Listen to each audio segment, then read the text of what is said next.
परंपरा को आगे बढ़ाने का संकल्प है हमारा, क्योंकि आपकी उम्मीद पर टिका है परिवार हमारा। अमर भारती एक उम्मीद, जज्बा बुलंद हौसलों का, जज्बा भारत के निर्माण का। अगर ऐसे त्यागी पुरुष अगर आपके गांव में आते हैं, अगर ज्ञान की कुछ चार बातें आपको सिखाते हैं, तो आप समझ जाना कि आपने कभी किसी जन्म के अंदर कुछ पुण्य काम किया है। और आज मेरा भी सौभाग्य है कि आज मुझे इस मंच के ऊपर बुलाया गया है। इसके लिए सबसे पहले मैं गुरु चरणों में अपना नमन अर्पित करता हूं। देवी और सज्जनों, भगवान महावीर, भगवान बुद्ध, स्वामी विवेकानंद, महात्मा गांधी और इस मंच पर विराजमान मनुष्य,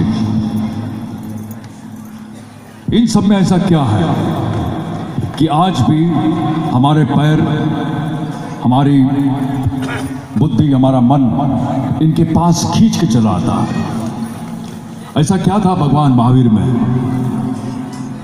इनके पास न कुछ पैसे थे, न राज्य था, न सैनिक थे। इनके पास थे विचारों के सैनिक, शब्दों की ताकत, और इन्हीं शब्दों की ताकत से आज हम यहां मौजूद हैं। शब्दों में बहुत बड़ी ताकत होती है दोस्तों। एक शब्द ही ऐसा होता है जो एक समाज को एकत्रित करता है, एक राष्ट्र को संबोधित करता है। किसी कवि ने बहुत ही अच्छा कहा है, शब्द शब्द हर कोई करे, शब्द शब्द हर कोई करे, शब्द के हाथ न पाओ। शब्द शब्द हर कोई करे, शब्द के हाथ न पाओ। एक शब्द करे औषधि, एक शब्द करे घाव।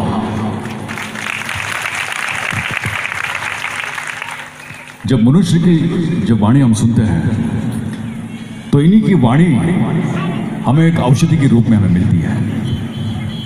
देवी और सज्जनों, राजा जो होता है अपने राज्य में पूजा जाता है। राजा जो होता है अपने सिर्फ राज्य में पूजा जाता है, लेकिन जो महात्मा होता है, विद्वान होता है, और जो मनुष्य होते हैं, वो हर जगह पूजे जाते हैं। भारत के श्रेष्ठ संतों में से एक संत, एक मनुष्य आज हमारे सामने विराजमान है। मैंने इनके बारे में कई चीजें पढ़ी हैं, कई बार टीवी पे देखता हूं। इन्होंने जब अपनी शिक्षा प्राप्त की, तो कई सारे जो शिक्षा है वो एक ही गुरु से प्राप्त करने वाले ये प्रथम ऐसे मनुष्य हैं। इनके चरणों में प्रणाम करता हूं। जय जय गुरुदेव।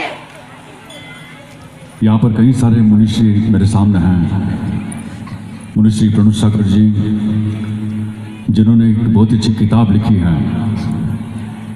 कल जब मैं किताब पढ़ रहा था, तो पेज नंबर 11 के ऊपर मुझे बहुत ही अच्छी उन्होंने लिखा हुआ मुझे बहुत अच्छा लगा।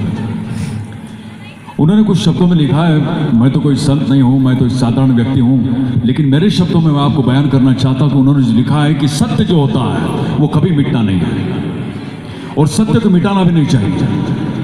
सत्य एक सोने की तरह होता है। सोने को जितना आप छुपाओगे, जितने आप आग में डालोगे, उतना ही निखरने वाला है।